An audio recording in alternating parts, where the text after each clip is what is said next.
Okay, right. Right. We are live. I mean, half live.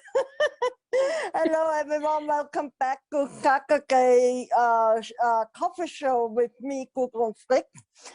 Today I had a bit of technical problems, but here we go. We're on the phone today, and I have a very, very, very, very special guest today. I have Michelle. What's your surname, Michelle? Creedy. Creedy from Victorian Island, Colombian Island. Vancouver Island. Vancouver Island. So many islands in Canada. And she's a writer and works with young people. Now, Michelle, let me ask me, what exactly are you doing and why? So I am working with entrepreneurs with disabilities, and the reason why is that I noticed that a lot of times people with disabilities kind of get pushed aside when it comes to businesses and people that are trying to start things and things like that. A lot of people want to start things and they don't know where to go, they don't know what to do, they don't know how to do it.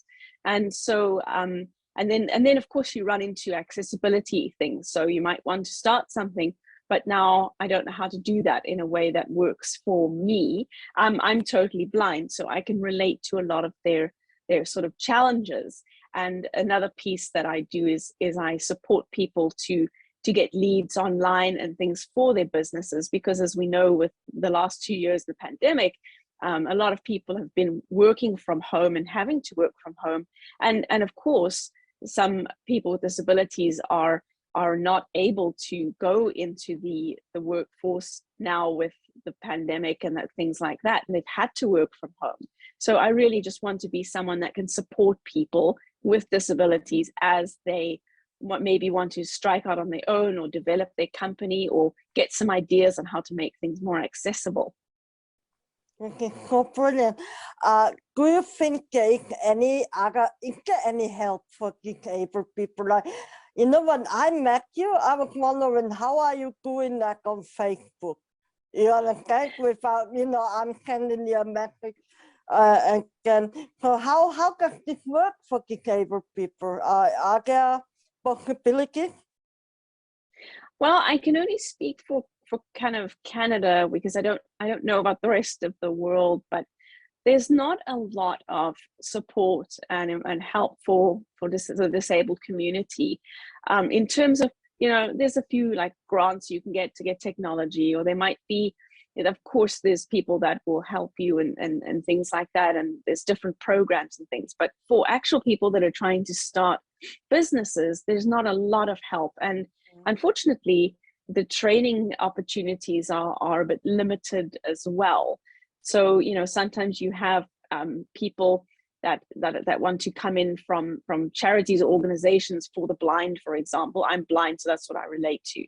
But they're not necessarily always giving me the kind of support that I need as somebody who has a business. And so, if I get somebody who's, for example, blind, and they have like an iPhone or something like that, I can absolutely support them. And I've actually got a group for entrepreneurs with disabilities, because somebody can come into that group and say, hey, you know what, oh my goodness, I have to learn how to do lives, but I can't see. Can you give me some tips on doing lives? So I try and do little trainings within the group, just so people can have some more support.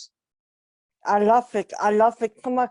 And sorry, maybe again a bit ignorant or stupid, but how does it work? How do you use computer or Facebook? Does it work with voice, or how does it work? So how I use a computer or a phone, I'll start with the computer. There's a screen reader, depending on your degree of vision loss. I'm totally blind, so I use a screen reader, and it reads everything that's on the screen to me. It's still, if websites are not accessible, it can still be a challenge, because you've got to, if the screen reader doesn't recognize something, or there's no text or something, then it has a hard time. But for the most part, things like Facebook, are quite accessible. Then with the iPhone, of course, then there's voiceover, which is a nice feature because you just take it out the box and you can turn on voiceover. I know Android has a similar program, and it'll also read to you what's on the screen. The Facebook, it's kind of interesting. They've tried to put in a feature that describes images, which it's not always as accurate as I'd like. But so that's how I do it. Now I also do know Braille, which I feel is a very important skill for blind people, and so I use a Braille display with my computer and stuff. And then, but if you have, say, low vision, you can see maybe you're partially sighted, then you might use screen magnification software. So you might find that makes the screen bigger. And then with Facebook, again, you for the most part, actually, I found a really cool thing on Facebook last night. I'm going to share it really quickly. So I love to do reels, even though I'm blind. I love doing videos, and I love doing pictures. And if I do a little bit of a flop picture, that's just part of my charm because I'm blind. So anyway, so last night I was playing around and I was trying to figure out how to do something, and I did this reel and I saw there's something called text to speech. And I thought, oh, what the heck is that? So me being me, I pressed the button. Oh, what does that do? And I had put some text on my reel, and I noticed when it plays the reel, it reads the text out. So if you could see, you would actually hear the text. So I made a reel quickly last night. So you'll all have to go and check out my reel. I will check it out after the call, definitely. Awesome. Oh, this is so beautiful. And you're also a writer, right? So you also write a book. What's your book about? Yeah, so it's an ebook. It's a short ebook for it's basically, it's called Yes You Can, and it's setting out a daily or weekly method of operation for business owners, focusing on entrepreneurs with disabilities. So when I say daily or weekly method of operation, it's listing things that you can do in your business every day to move forward, and it lists some ways that you can overcome. All of us kind of at some point we stagnate in our business, or we kind of fall off the business train a little bit, right? I had that happen over the summer for various reasons, and so it was important for me then to kind of not be hard on myself, but get back on and start doing things. And it's just kind of lays out a little map of things you can do every day or every week. Because, when you have a disability, the reality is sometimes you don't have as much energy, or things take you longer because you're using more energy. And so the book really speaks to that. And it speaks to how to be kind to yourself and sort of get back on that little daily method of operation. It does also talk a little bit about how to, leverage your Facebook profile so that you're actually bringing people to you and attracting people to you, which is another big thing that I focus on. Lovely. It is so beautiful. Now that brings me to my next question. And just be free to share as much as you feel, don't feel. So what was your worst moment in your life, your darkest moment in your life, and how did you get out of it? Oh, that's a good question. Yeah, okay. One of my, yeah, definitely, that's a great question. About 5 years ago, I had a tremendous loss in my life, and I experienced a tremendous amount of grief. And I truly just thought, like, this is it. Like, this is it. I had never really experienced a major grief like that. Because, in my, I grew up in South Africa, and in my particular family and so on, we just we didn't grieve. We didn't talk about grieving. So here I was grieving. And I finally went to the hospice here, who were amazing, and went and talked to a volunteer, of a hospice volunteer.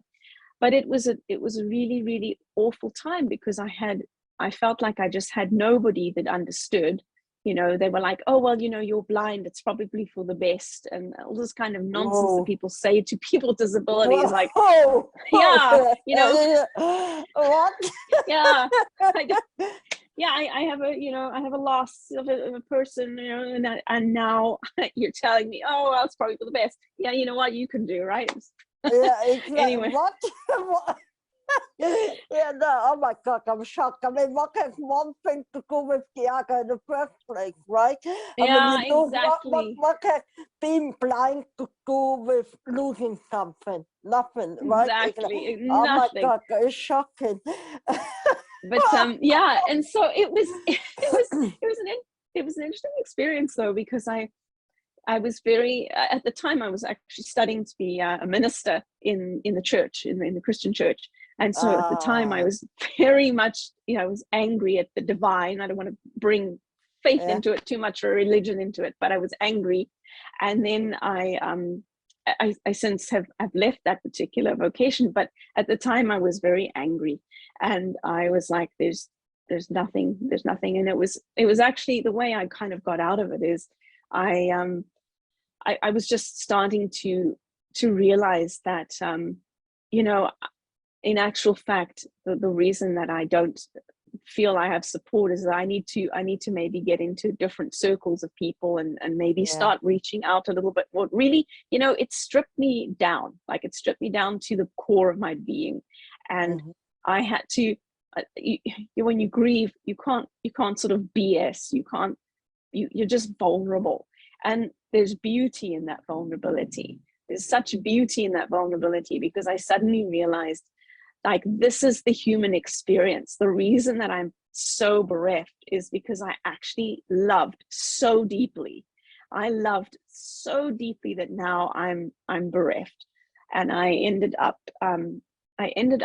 sort of starting to get up and maybe joining some different things and advocating. And the grief never left me, but it just became something I could live with. It became part of me. It became who it actually became a really big part of my identity, and it still is today.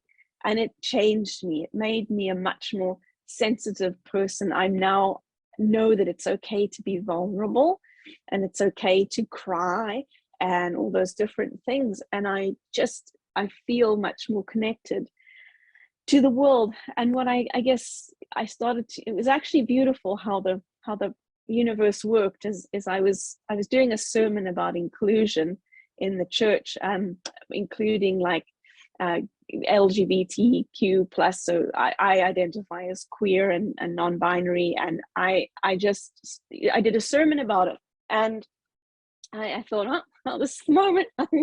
Anyway, and after the sermon, just all these beautiful people started coming into my life. And you know, I met I met the love of my life, and it all happened on that very day, and it really just changed my life.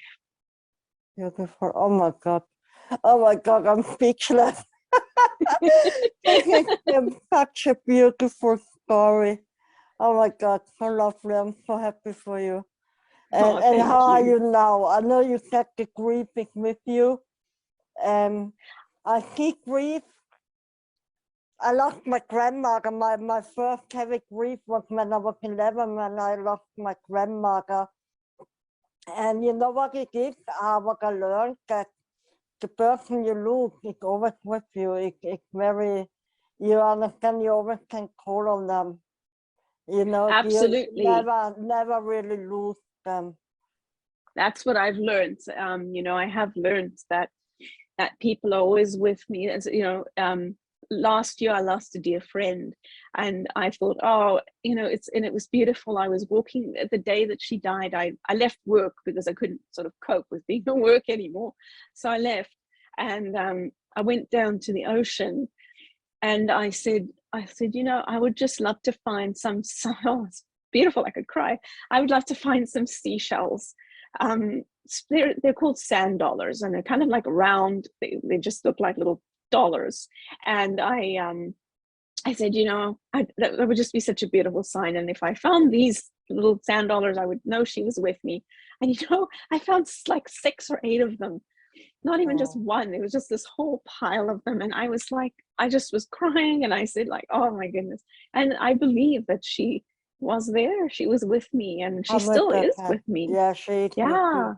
Yeah. she absolutely Okay, yeah, is. and you really can call on them, yeah, for trust on that. If you really feel like you need some advice or guidance, really you can call on them. You just take their name and say, please, what I'm doing, and you will get guidance. You know, they are with you all the time. Like, Yes. you know, Jeff, the veil is very thin at the moment, so it's not, you know, death is not such a different to life itself. It's all interconnected. If that Yes, makes any sense. that makes so much sense. That makes so much sense. In fact, I was just the other day, I was baking. I was like, it's about a year ago now.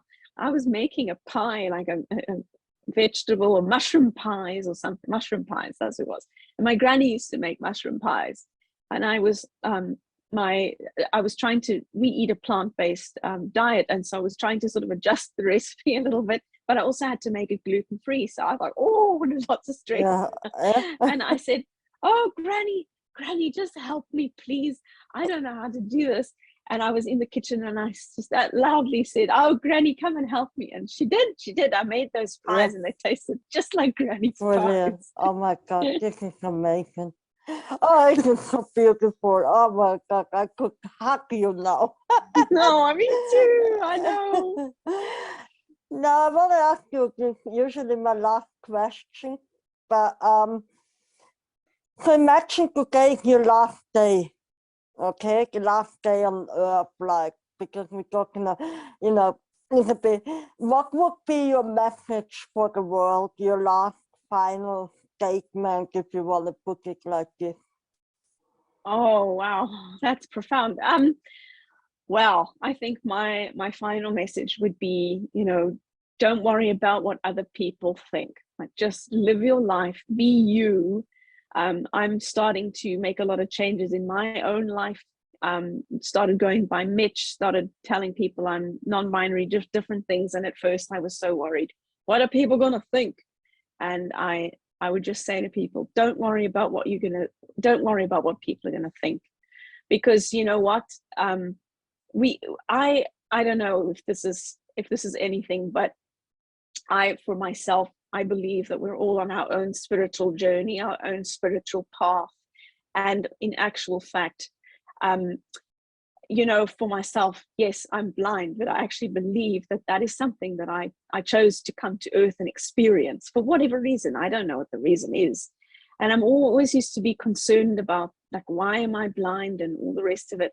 And what are people going to think about my blindness? And now that I've embraced my blindness, my queerness, my trans non-binariness, that's not even a word, I love it. but now that I've embraced it, yes, I've lost people in my life, but you know what? I am what I am and who I am. And I just don't care what other people think. If you don't, sorry, but if you don't like it, go be somewhere else. I'm obviously not, maybe our time together is just finished. I'm not angry with anybody. That I'm just like, this was our time together. It was beautiful, it was lovely, but it's over. Because I just don't want to engage in negativity, and I don't want to. I'm happy to engage in respectful, kind, compassionate conversation, but I'm not interested in negativity and anger. And I just think, we're all here walking our own path. We have to love each other, and we have to just know that we are all connected. There isn't a you and a me. We're all, like, there is a you and a me, but the you and the me that there is, we're so connected. And we're connected even to the trees and the bushes, and we've got two little miniature horses, and we all connected, and we all have to work together and just, be who you're meant to be in the world. And if you don't know who that is, go just do some soul searching, or get some help, or talk to someone. And I'm happier than I've ever been in my life now that I'm being me. And you know what? Since I've rid myself of a lot of toxicity that was in my life, there's so many blessings pouring in, so many blessings. It's unbelievable. Beautiful people coming into my life. And that would be my long-winded final message. Oh, you're beautiful. Awesome. It is, yeah, Mitch. Sorry, I said Michelle. Mitch. Oh, that's okay. I couldn't agree any more with you. The moment you accept yourself, who you are. I'm born with a scar, or it's called bilateral cleft lip palate, something like that, right? I have that, and I had many operations, and you can hear I got a speech impairment, and like you, I did not accept me, and I was not accepted by society. I was called disabled and crippled and whatever, and so I know how it feels the moment when you say, screw you, I love myself, you know, Yes. I'm cool, you understand?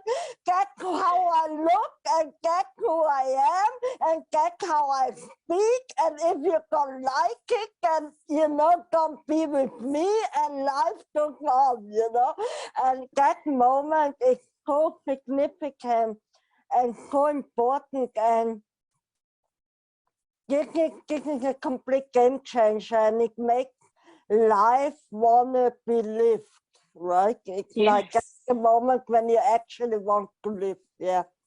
Yes. Oh my goodness, so true. I love that. And you know what? I think it's kind of, I forgot to tell you about the Mitch. I've got to change that on my Facebook still. It's a bit of a process because of my business, but it's actually beautiful that it turned out the way it did, because it was a beautiful way to show love and acceptance. And we're live, we're showing, you know, you're showing me safe space and love and acceptance. And I think that that was what the universe wanted. That was meant to be. Oh, totally. You are so skeptic, and I'm honestly, when I got talking before, I didn't even know you were blind, and then I got like really excited, because it's not often you meet people, blind people on Facebook. Yeah, it's not often you meet disabled people in any form or shape on Facebook, right? And I love the work. I absolutely love the work you do. Go encourage people to do business, that there is a way to do business, no matter how you look or what disability you have. Because for me, every disability is a superpower. You understand? Absolutely. It's absolutely, like before we started recording, when you described how you see, this is a superpower. You understand? You see the vibration. You see the real energy, actually. You understand? You really in the matrix, if that makes any sense. You feel, you know? So this is, you probably see more than people, us, you know, people who have eyesight in a scientific way, but you know, because a lot of people, you know, like Bob Proctor said, we don't think, you have to learn to think. Yeah, a lot of people don't see. You understand? They see, they have light coming through their eyes, but they don't see, and that's why I mean, I think too, like, oh, sorry, I just interrupted you. No. But I think that you know, we all have the capability to see, like with different, like echolocation or through energy or whatever it is that we're talking about, alternate ways of seeing. I think we all have those capabilities. It's nothing special. It's just that I don't have the light coming through my eyes, so I've had to develop other ways of seeing. And I know that everyone has that capability if they would just pay attention to it. Yeah, I think you were forced to use a different part of your brain, you know, like our physical body adjusted and the brain adjusted the way. So yeah, I find that really fascinating, and thank you for, I'm sorry, I just always wanted to know how that works, really. No, it's fine. I don't mind at all. Like I said, I cannot just in the garden go feel, and yeah. Right, Mitch, what I'm gonna do, I'm gonna say goodbye, but not to you. So stay online. I'll just say goodbye to the people watching, okay? I'm gonna then stop the recording. So bye everyone. This was Mitch, or Mitch from Canada. She's run. Are you saying she, he? How do I say again? That's the one. I go by they, them pronouns. Okay, So they run. They run a beautiful Facebook group. I will tag her on the post anyway, so please get in contact with her. Amazing group, I'm a member as well, so really, really cool. Also writes a book, really amazing work, and I'm so honored to have you here on my show. Thank you so much, Mitch. Thank you so much for having me. It was an honor. Thank you. Thank you. Okay, I'll stop the recording.